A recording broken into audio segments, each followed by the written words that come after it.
Queridos, o apóstolo Paulo, em sua carta aos Romanos, capítulo 3, dos versos 10 ao 18, ensina-nos como está escrito: não há um justo, nem um sequer.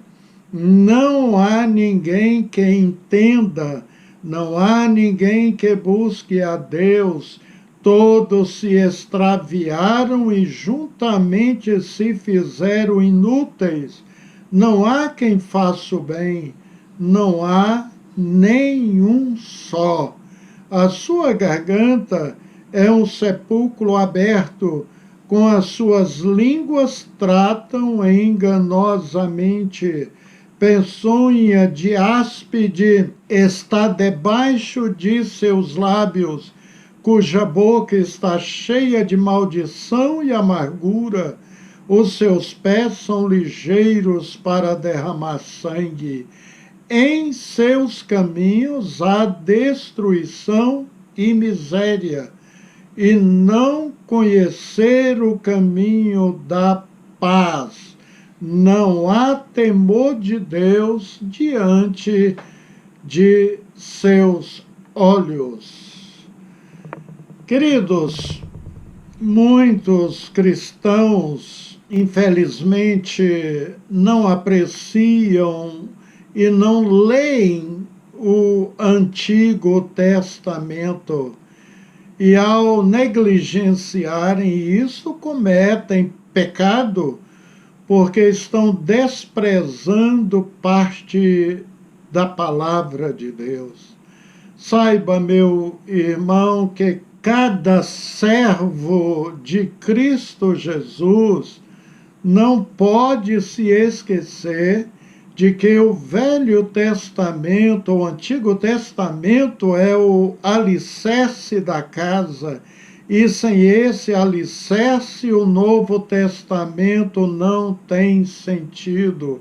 Observe o que Paulo fala especificamente sobre o Velho Testamento.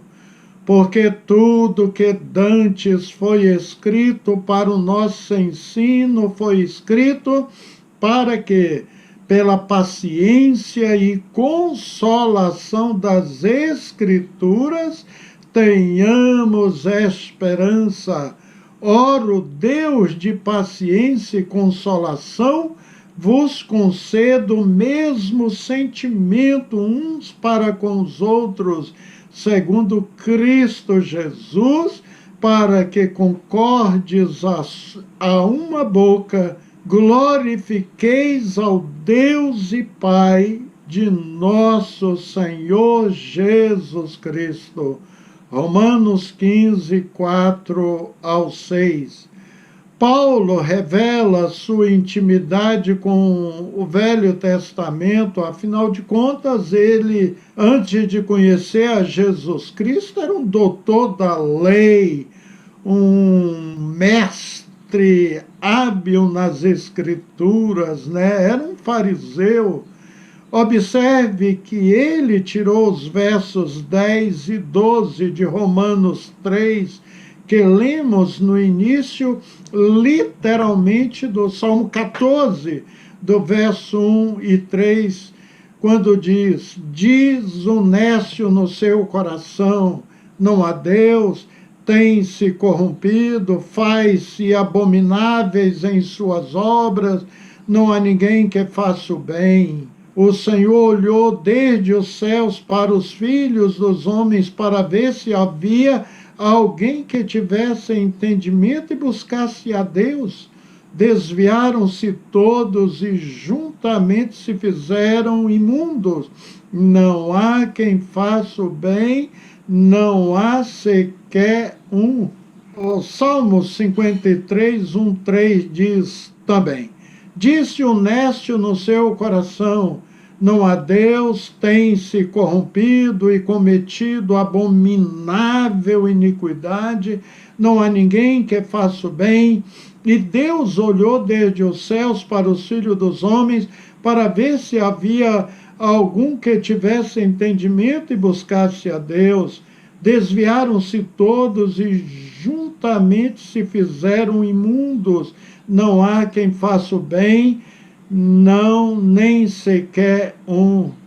E em Eclesiastes 7:20, Salomão disse: na verdade que não há homem justo sobre a terra que faça o bem e nunca peque. Também o verso 18 de Romanos 3, que lemos, Paulo tirou esta declaração do Salmo 36:1, diz assim: a transgressão do ímpio diz no íntimo do seu coração, não há temor de Deus perante os seus olhos. Por favor, se você possui alguma restrição quanto ao Antigo Testamento, peça perdão a Deus e passe a lê-lo atentamente. Como Paulo, temos que amar a Bíblia na sua totalidade. O verso 10 de Romanos 3 que lemos está escrito: não há um justo, nenhum sequer. A expressão como está escrito é uma expressão do Antigo Testamento que ocorre 17 vezes só na carta do apóstolo Paulo aos Romanos. Veja bem o quanto ele apreciava a palavra de Deus, honrava os ensinos de Moisés, dos salmistas e também ali dos profetas, homens abençoados de Deus. Ele cita sempre o Velho Testamento, como está escrito. E como está escrito, ou citar diversas vezes a palavra de Deus, o Velho Testamento, chamamos isto de testemunha, ou seja, citações extraídas do Antigo Testamento. Novamente vemos Paulo valorizando a palavra de Deus. O pecado é maligno e satânico e perigoso, mas assume aspectos atraentes como as belas cores do arco-íris e de um jardim muito florido. Os irmãos já viram que era pecado no passado, né, que trazia assim horror aos olhos, especialmente dos nossos pais, dos nossos avós, né? Como o homossexualismo, o lesbianismo, hoje já não é pecado, né?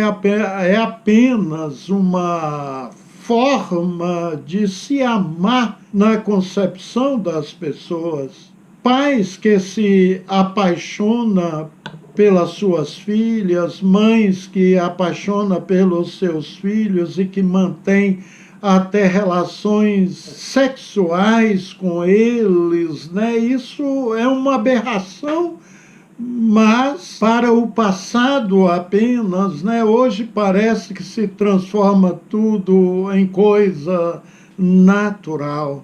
Os jornais estão cheios de casos assim no mundo inteiro. Então, queridos, o pecado atraente com cores do amor, mas que diante da palavra de Deus são pecados mesmo. Quando aceitamos a Cristo Jesus como Senhor e Salvador de nossas vidas, Ele nos tira do lamaçal, nos lava e nos purifica. mesmo estando neste mundo pecaminoso, né, em que as pessoas amam o pecado, mas nós somos como as garças. Você pode pisar no lamaçal, né, mas continua com a plumagem sempre limpa. Vai depender exclusivamente de você. Agora, uma coisa é certa, não esqueça, meu irmão, o pecado que estava em nós era como câncer extraído, suas raízes continuam existindo e precisam ser vigiadas para que não cresçam.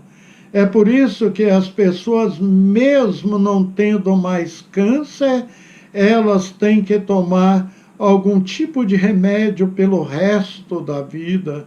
Por isso, Jesus nos avisa: vigiai e orai, para que não entreis em tentação.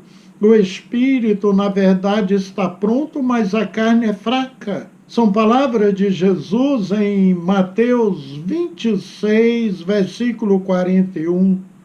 Jesus sabe que agora perdoados, embora, né, já perdoados, mantemos ainda uma mentalidade, uma inclinação para o mal, para o pecado.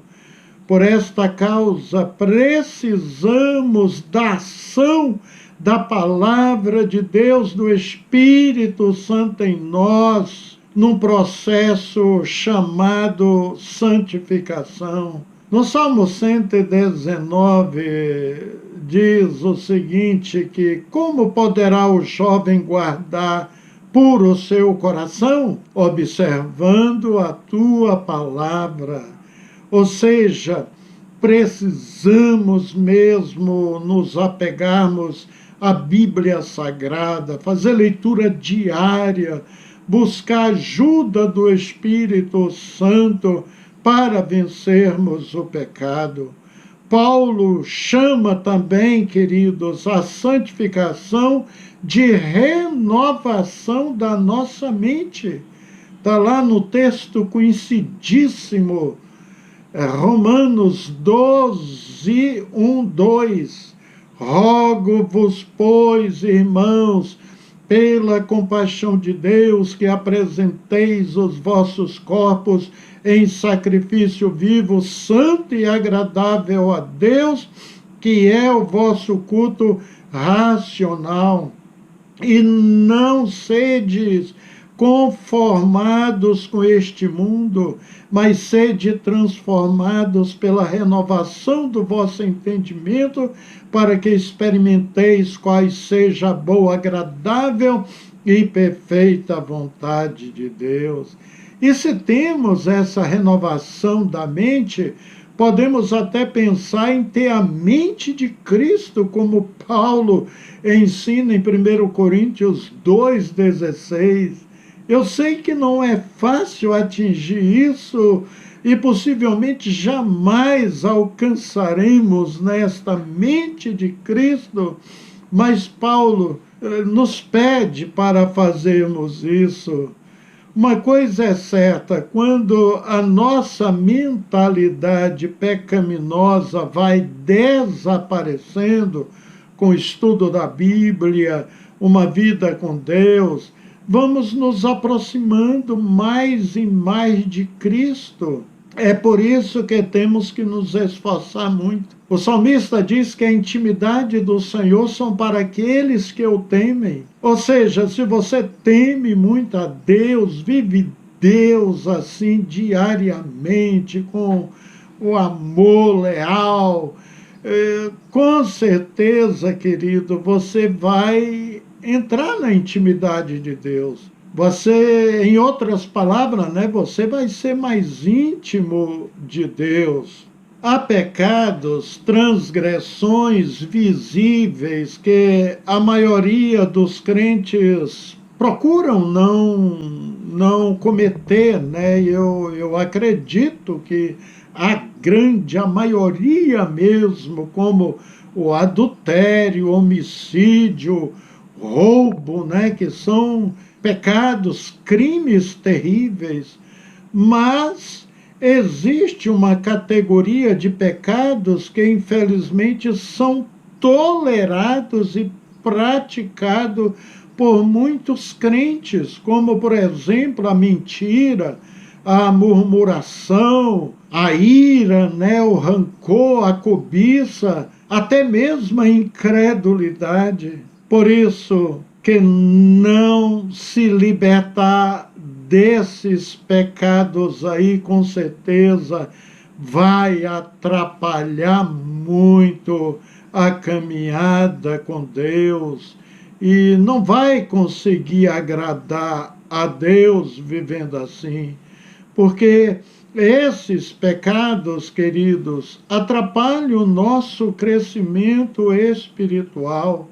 Observe aqui o que o autor aos Hebreus, capítulo 12, versículo 15, nos recomenda: tendo cuidado de que ninguém se prive da graça de Deus e de que nenhuma raiz de amargura brotando vos perturbe e por ela muitos se contaminam. Veja bem, um dos pecados aqui, a ira que eu citei há pouco, que ainda é muito comum na vida de crentes, né? Se ira, fica revoltado. Uma vez eu fiquei impressionado com a atitude de um pastor. Eu tenho que falar aí também da minha classe, né?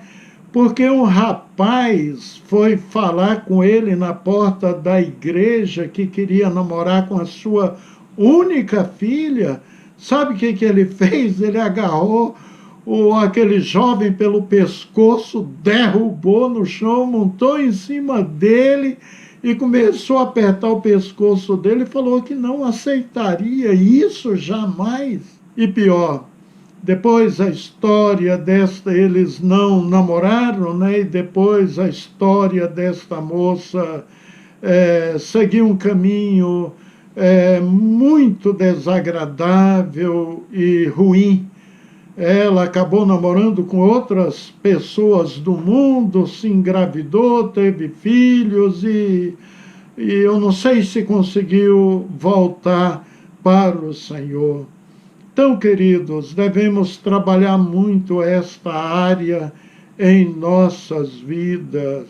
O autor aos Hebreus, né, parafraseando as suas palavras, ele simplesmente quis dizer: vigiai, crente.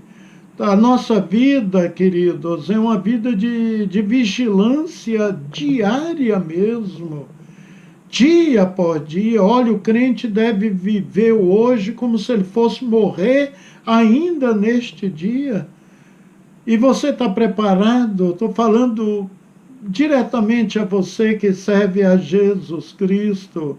Se Jesus te chamar hoje, ou você morrer hoje, você sente que está preparado, está em paz com Deus, está tranquilo, não tem nenhum pecado aí te atormentando, angustiando a sua alma. Querido, muitas pessoas morrem de uma forma abrupta, né? E outros têm até um tempinho, Deus até ainda consente um tempinho para ver, dando a ele, ou seja, uma oportunidade para ele reparar os seus erros, confessar, pedir perdão a Deus.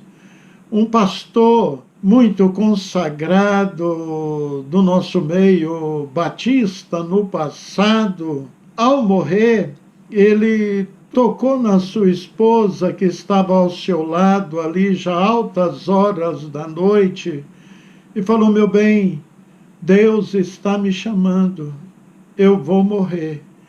E naquele momento, depois de falar estas palavras, ele estava em paz com Deus, morreu ali nos braços de sua querida esposa. Conheci este pastor e esta irmã também. Agora você está preparado, se o Senhor te convocar, prezado irmão e amigo, a sua vida está no altar? Olha, infelizmente há um processo degenerativo, esfriador na vida de muito cristão, e isso acontece especialmente quando ele negligencia a palavra de Deus, não participa de cultos, né, de estudos da palavra de Deus, porque esses estudos combatem o pecado. Na parábola do semeador, Jesus nos revela que a palavra de Deus é comparada à semente. Quando cai em boa terra, ou seja, no coração receptivo, ela crescerá, frutificará. Então ninguém está isento do pecado. Paulo combatiu o pecado de frente e buscou uma vida de santidade, por isso ele nos ensinou com autoridade. É admirável, a vida de Paulo mudou radicalmente, ele viveu para o Senhor todos os momentos de sua vida. Muitas pessoas criticam os crentes verdadeiros, dizendo que eles querem ser melhor do que os outros, santarrões, e fazem outros tipos de críticas. Mas não é isso. O que ocorre é que o verdadeiro cristão, ele deve buscar uma vida diária de santidade. Nós crentes sabemos perfeitamente do que a palavra diz. Não há ninguém que entenda, não há ninguém que busque a Deus, como Paulo cita em Romanos 3:11. Também esta palavra Paulo tirou lá do Salmo 14, versículo 2, não há ninguém que entenda. Esta palavra entenda é a tradução de um verbo aprender, compreender. As pessoas possuem conhecimento intelectual, mas isso significa que conhecem a Deus. Salomão disse que os loucos desprezam a sabedoria e o ensino. Provérbios 1:7. Certamente, quando uma pessoa que não anda com Deus, que não serve a Deus, critica o crente porque ele procura se afastar do pecado, ele realmente está inserido neste texto aqui que eu acabei de ler. Não há ninguém que busque a Deus, não há ninguém que entenda, eles não querem entender este processo. Quando eu era jovem, os meus amigos ficavam impressionados. Mas você não quer namorar, você não quer adulterar, você não quer fazer isso, não quer fazer aquilo. Ou seja, sempre me levando a cometer pecados, a entristecer o Senhor, e eles não entendiam o meu compromisso com Deus. Eu sou de Jesus Cristo, estou na aliança com Ele, eu tenho que fazer as coisas de forma que Ele agrada. Queridos, mas qual motivo os homens não buscam a Deus? Bem, os gentios, já na época de Paulo, embora perdidos nas trevas, possuíam as suas filosofias e religiões que tateavam em procura de Deus. Chegavam a adorar demônio, a ídolos, e isso demonstrava quão equivocados e distantes estavam de Deus. Observe o que Paulo diz em 1 Coríntios 10:20. Antes digo que as coisas que os gentios sacrificam, as sacrificam aos demônios e não a Deus. E não quero que sejais participantes com os demônios, disse Paulo. O que os pagãos, ou seja, as pessoas que não serviam ao Deus Altíssimo, ao Deus onipotente, onisciente, onipresente, esses pagãos sacrificavam era oferecido aos demônios e não a Deus. Hoje vemos os filósofos da vida dizendo toda religião leva a Deus, ou todo caminho leva a Deus. E é por isso que se aprofundam na magia, na bruxaria, na adoração de demônio e ídolos, e dizem que estão buscando e adorando ao Deus verdadeiro. Salmo 36:1 diz: a transgressão do ímpio diz no íntimo do seu coração, não há temor de Deus perante os seus olhos. A Bíblia diz que o homem prevarica, ele planeja a impiedade, ele se ensoberbece de tal forma que se levanta contra o Altíssimo Deus, perdendo o temor, questionando a existência de Deus. Então, não temendo a Deus, não acreditando nele, assim ele se lança no pecado. O verso fala do temor de Deus. Temer a Deus consiste em possuir o devido senso de majestade e da santidade, da justiça e da bondade de Deus. É o mesmo que venerar, admirar, honrar, respeitar profundamente Deus. Alguns sinônimos para temor nesse sentido são admiração, estima, adoração, devoção, conceito elevado, deferência, reconhecimento, honra. Então, temer a Deus desta forma traz bênçãos, queridos, traz benefício para as nossas vidas. Há bênçãos reservadas para aqueles que amam assim. Bem-aventurado o homem que teme ao Senhor, que em seus mandamentos tem grande prazer. Bem-aventurado aquele que teme ao Senhor e anda nos seus caminhos. Oh, quão grande é a tua bondade, que guardaste para os que te temem e que mostraste àqueles que em ti confiam na presença do Filho dos homens. Os que amam o Senhor não precisam sentir medo dele, nunca, viu? Somos parte da sua família, direito que nos foi dado pela nossa fé em Jesus. Somos remidos. Nosso relacionamento com o Senhor é de amor, gratidão, louvor e adoração. Amém? Oremos ao nosso Deus. Deus querido, queremos novamente dizer que amamos a tua bendita palavra, o Velho Testamento, o Novo Testamento, e queremos seguir estes ensinos eternos para melhor seguirmos ao Senhor. Tua palavra é lâmpada para os nossos pés e luz para os nossos caminhos. O salmista chegou a dizer que a tua palavra é pura, mais pura do que o ouro, do que a prata depurada, que a tua palavra também é doce como mel.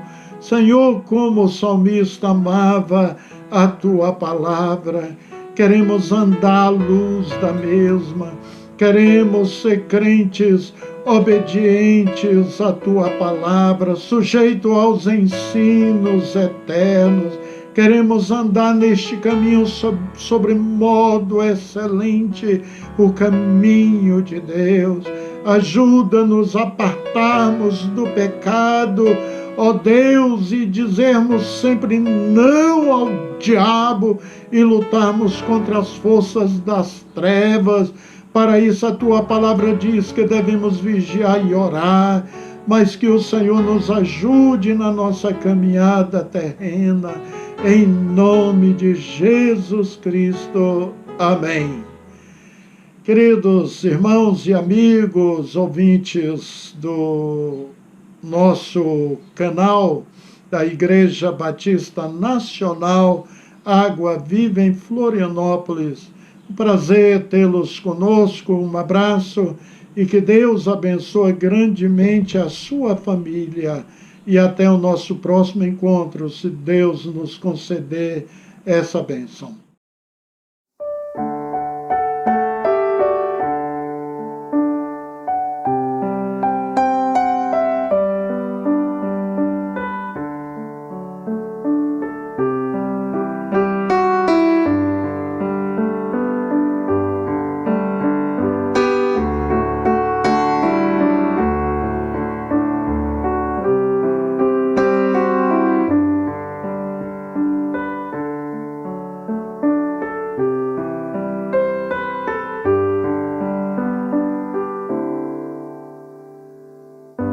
A ditosa cidade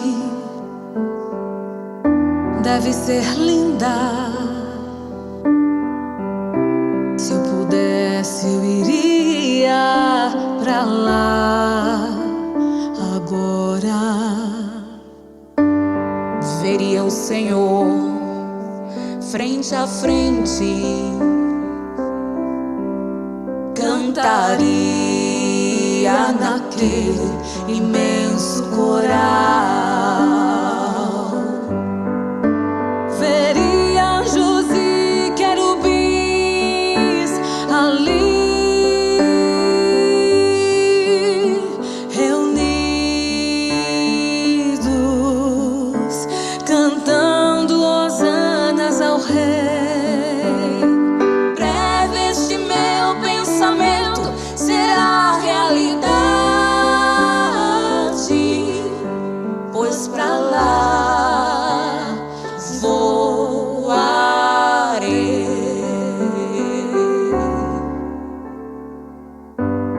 Veria ainda todos os discípulos que andaram por aqui pregando a palavra.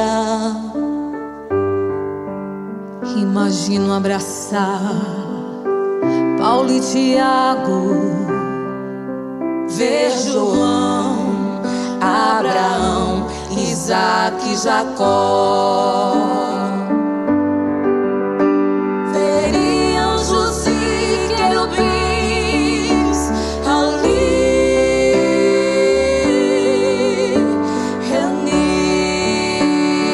reunidos, cantando hosanas ao Rei. Breve este meu pensamento será realidade, pois pra lá voarei.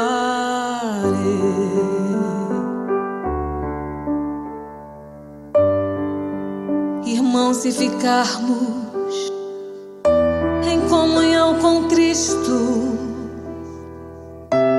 naquela linda cidade nós iremos morar. Veremos o Senhor frente a frente, cantaremos naquele imenso coral.